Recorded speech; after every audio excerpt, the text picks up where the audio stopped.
The rain poured relentlessly, blanketing the streets of Chicago in a cold, unyielding cascade. Lucas Harper, a renowned architect, sat behind the wheel of his sleek silver sedan, the rhythmic thrum of the windshield wipers blending with the constant hum of his thoughts. The clock on the dashboard read 8:17 p.m., its glowing digits counting down to an important presentation that could redefine his career. Lucas rehearsed key points in his mind, lips moving silently as he navigated the rain-slicked streets. His profession demanded precision, and tonight's pitch was no exception. The world outside blurred into streaks of light and shadow, his focus narrowing to the road ahead. Then he saw her. Under the dim glow of a flickering street lamp stood a woman, her soaked hair plastered against her pale face. She clutched a small child wrapped in a threadbare blanket, shielding the girl as best as she could from the downpour. Her shoulders trembled, her thin frame a silhouette of exhaustion and desperation. Lucas's fingers tightened on the wheel. The logical part of him urged him to keep driving. His meeting was too important to miss. But as he glanced again at the frail figure, he knew he couldn't leave her behind. Lucas's car slowed to a crawl as his thoughts wrestled with the choice before him. The green light flickered ahead, urging him to move forward. But his gaze remained fixed on the woman and the child. A wave of muddy water splashed onto the sidewalk as another car sped past her, forcing her to recoil and clutch the child closer. His jaw tightened as conflicting thoughts raced through his mind. "You don't have time for this," he muttered. Yet, the image of the woman shielding her child against the relentless rain refused to leave his mind. With a deep sigh, he eased off the accelerator, the decision already made before he fully realized it. Lowering the passenger side window, Lucas was met with the sharp sting of rain. "Excuse me," he called out, raising his voice above the downpour. "Do you need help?" The woman turned her head slowly, her wide, wary eyes meeting his. Her arms instinctively tightened around the child, as if shielding her from an unseen danger. I don't," she stammered, her voice barely audible. Lucas glanced at the child. The girl stirred slightly in her mother's arms, letting out a soft, plaintive cry. The sight pulled at something deep within him. "You can't stay out here," he said firmly, though his tone was kind. "Please, get in. It's too dangerous." For a moment, the woman hesitated, her drenched frame shaking from the cold. Her eyes darted to the empty street before flickering back to Lucas. Finally, her resolve seemed to break. She stepped forward with stiff, deliberate movements, as if any sudden motion might shatter her. Lucas quickly leaned across to open the door. He grabbed a jacket from the passenger seat and draped it over her shoulders as she climbed in, careful not to disturb the child. Water pooled around her feet on the pristine floor mat, but Lucas didn't care. "Thank you," she whispered, her voice hoarse. Lucas nodded, shifting the car into gear. "Let's get you somewhere safe." The car's heater hummed to life, gradually pushing back the chill as Lucas drove through the rain-soaked streets. He cast quick glances at the woman beside him. Her hands gripped the edges of his jacket tightly, knuckles white, while the child rested silently against her chest, her small face barely visible through the damp folds of the blanket. "What's your name?" Lucas asked, his voice breaking the silence. The woman hesitated, her gaze fixed on the passing streetlights. "Laura," she said quietly. "And this is Mia." "Laura?" Lucas repeated, as if testing the name. "I'm Lucas. We're heading to the hospital first. Mia should be checked out." Laura's head snapped toward him, her face a mixture of gratitude and apprehension. "You don't have to do that," she murmured. "We'll be fine." "I don't want to be a burden." "You're not," Lucas replied firmly. "I'd feel better knowing she's okay." Laura said nothing more, but the tension in her shoulders remained. When they reached the hospital, Lucas stepped out into the rain without hesitation, ignoring the cold drops that soaked through his clothes. He opened the passenger door and extended a hand to Laura, who hesitated before taking it. Inside, the warm glow of the hospital lights felt almost foreign after the storm's relentless gloom. A nurse approached, her gaze softening as she took in Laura's disheveled state, and Mia's small, swaddled figure. Lucas stayed nearby, watching as the nurse gently guided Laura and Mia into an examination room. He sat in the lobby, his foot tapping anxiously against the tile floor.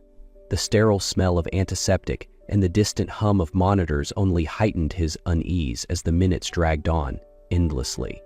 When Laura returned, cradling a now calmer Mia, she muttered another faint, "Thank you." Lucas shook his head. "You're not staying out there tonight. I'll take you to my place. It's safe, and you'll have time to figure things out." The drive to Lucas's apartment was quiet, the city's chaos muffled by the steady drum of rain on the car roof. Laura sat in the passenger seat, her hands never leaving Mia's blanket. Lucas could sense the hesitation emanating from her, but he didn't press. When they arrived at his building, Laura hesitated again, her gaze lingering on the modern glass structure. "This is your home?" she asked softly, her voice tinged with disbelief. Lucas nodded, opening the car door. "It's not much," he said with a faint smile, downplaying the grandeur of the apartment towering above them, "but it's warm and dry." Inside, Laura's unease was palpable as she glanced around the spacious living room. She shifted Mia in her arms, her fingers clutching the child protectively. Lucas grabbed a blanket from a nearby couch and handed it to her. "You can stay here until you figure things out," he said, his tone steady and non-intrusive. "Take all the time you need." Laura hesitated, then finally spoke, her words halting. "I don't know how to thank you. No one's ever done something like this for us." "You don't have to thank me," Lucas replied simply. "Everyone needs help sometimes." Her shoulders sagged and she sank onto the couch, Mia still asleep in her arms. After a moment of silence, she began to speak, her voice trembling. "We've been running," she said. "From Mia's father, Mark." Lucas's brows furrowed, but he stayed quiet, letting her continue. "He wasn't always like this," Laura murmured. "But he started gambling, drinking. When things got bad, he turned to anger." Her breath hitched. "When Mia was born, I thought he'd change. For a moment, I thought he was changing. He was kind, attentive, almost like the man I fell in love with. But it didn't last. The anger came back worse than ever until it felt like there was no escape. And then I knew I had to leave. For Mia. I couldn't let her grow up like that." Lucas watched as tears welled in her eyes, her grip on Mia tightening. "You did what you had to do," he said gently. "For her." Laura nodded, her voice a whisper. "But he won't stop looking for us." Lucas's jaw tightened. "He won't hurt you. Not while you're here." A few days later, as Laura settled into Lucas's apartment, she began to regain a sense of normalcy. Lucas, ever pragmatic, handed her his credit card one evening after returning from work. "For anything you and Mia need," he said, his tone leaving no room for argument. Laura hesitated, staring at the card as if it were a foreign object. "I can't take this," she said, her voice shaking. "You can and you will," Lucas replied firmly. "This isn't charity, it's for Mia. She deserves to have what she needs." Laura's eyes brimmed with gratitude and reluctance, but she eventually accepted the card. "Thank you," she whispered, clutching it tightly. That night, while Mia slept soundly in her makeshift crib, Laura felt an unshakable need to step outside for air. The walls of Lucas's apartment, though warm and secure, seemed to close in on her, as memories of her past crept back. She slipped on her coat and quietly left, walking toward the nearby park. It was there that Mark found her. His silhouette emerged from the shadows, a cigarette glowing between his fingers. "Laura?" he said smoothly, his voice laced with venom. "You've been hiding well, but you knew I'd find you." Laura froze, clutching her coat tightly. "Leave us alone, Mark," she said, her voice firm but trembling. Mark stepped closer, his grin widening. "Not until I get something out of this mess. Give me what you have, or I'll take Mia. I'm sure you don't want that." Tears streamed down Laura's face as she reached into her pocket and pulled out Lucas's credit card. "Take it. Just leave us alone." Mark snatched the card with a sneer and disappeared into the night. The next morning, Lucas's phone buzzed with an alert. Unusual activity on his card. His stomach sank as he scanned the transactions. Electronics, luxury goods, all purchased the night before. Confronting Laura that evening, Lucas kept his voice calm but firm. "Why is my card being used for these purchases?" Laura's face crumbled as she broke down in tears. "Mark found me," she admitted. "He threatened to take Mia. I didn't know what else to do." Lucas's jaw tightened. "You should have told me. We'll deal with this together." The calm didn't last long. 2 nights later, Lucas woke to the sound of shattering glass echoing through his apartment. His heart raced as he grabbed his phone to check the security cameras. On the feed, he saw 3 men forcing their way into the building's side entrance. Mark was among them. Lucas quickly threw on a jacket and rushed toward Laura's room. He found her sitting upright on the couch, clutching Mia, her eyes wide with fear. "Stay here," he said urgently. "Lock the door and don't open it for anyone but me." Laura nodded, her trembling hands pulling Mia closer. Lucas stepped into the hallway, his mind racing.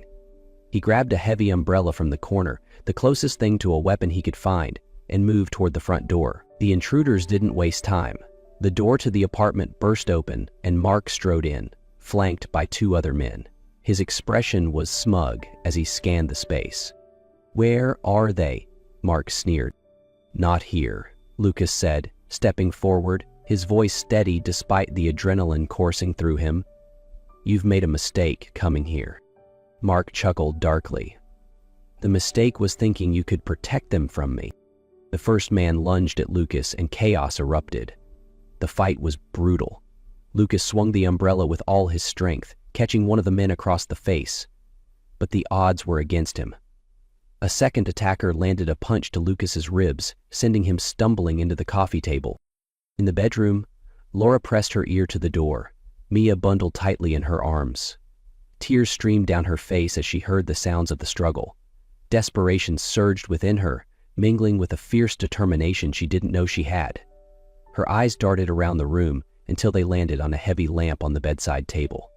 Grabbing it with trembling hands, she braced herself for what was to come. When Mark pushed into the room moments later, Laura acted on instinct. She swung the lamp with all her might, striking him squarely on the head. Mark staggered back, cursing, giving Lucas just enough time to regain his footing. Police sirens blared in the distance, growing louder by the second. One of the intruders panicked and fled. Moments later, officers stormed the apartment, subduing the remaining attackers. Laura sank to the floor, clutching Mia, as tears of relief and exhaustion poured down her face. Lucas, battered but alive, knelt beside them. "It's over," he said softly, his voice hoarse. "You're safe now." The next morning, sunlight streamed through the large windows of Lucas's apartment, a stark contrast to the chaos of the previous night. The apartment was quieter now, though traces of the struggle lingered. A broken coffee table, scattered belongings, and bruises that both Lucas and Laura bore. Lucas sat at the dining table, a cup of coffee in his hand. Across from him, Laura cradled Mia, who cooed softly, blissfully unaware of the danger they had just escaped. "Thank you," Laura said, her voice steady despite the weariness in her eyes. Lucas looked up, his expression firm but kind. "You don't need to thank me. You did what you had to for Mia, and I'll always help you do that." Laura nodded, her gaze drifting to the window, where the city stretched out before them. For the first time in a long time, she felt a spark of hope, a future not defined by fear. "I've been thinking," she began hesitantly. "It's time I start rebuilding. I can't keep running. I want Mia to grow up feeling safe, to have a real life." Lucas smiled faintly. "You will, and you won't have to do it alone." Months passed, and life for Laura and Mia began to transform. With Lucas's unwavering support, Laura secured a part-time job at a local bookstore, a quiet refuge where she rediscovered her confidence. Mia, now more curious and playful than ever, brought joy to every corner of Lucas's apartment, her laughter echoing like music. Lucas, despite his demanding schedule as an architect, always prioritized time with them. They shared dinners filled with warmth, afternoons in the park, and quiet evenings reading bedtime stories to Mia.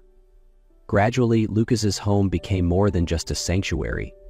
It became a shared space of comfort and belonging. One crisp autumn evening, Lucas invited Laura to sit with him on the balcony. The skyline stretched before them, a sea of twinkling lights against the fading twilight. "You've done so much for us," Laura said softly, breaking the comfortable silence. "I'll never be able to repay you." Lucas turned to her, his expression thoughtful. "You've already repaid me, Laura. You've brought something into this place that was missing: life, laughter, and family." Laura looked down, her cheeks flushing slightly. "I've been thinking," Lucas continued, leaning forward. "This apartment, it's not just mine anymore, it's ours, and I want it to stay that way." Her brows furrowed in confusion. "Lucas, what are you saying?" "I'm saying," he said with a gentle smile, "I want you and Mia to stay, permanently. This is your home too, if you want it to be." Laura's breath hitched as tears welled in her eyes. "Are you sure?" she whispered. Lucas reached over, covering her hand with his. "I've never been more sure of anything." Laura nodded, her voice trembling. "We'd love to stay." As Mia toddled over moments later, giggling as Lucas scooped her up, Laura smiled through her tears. For the first time, she truly felt like they had found a home. 2 years had passed since the night Lucas brought Laura and Mia into his life, and their world had transformed into something neither of them could have imagined.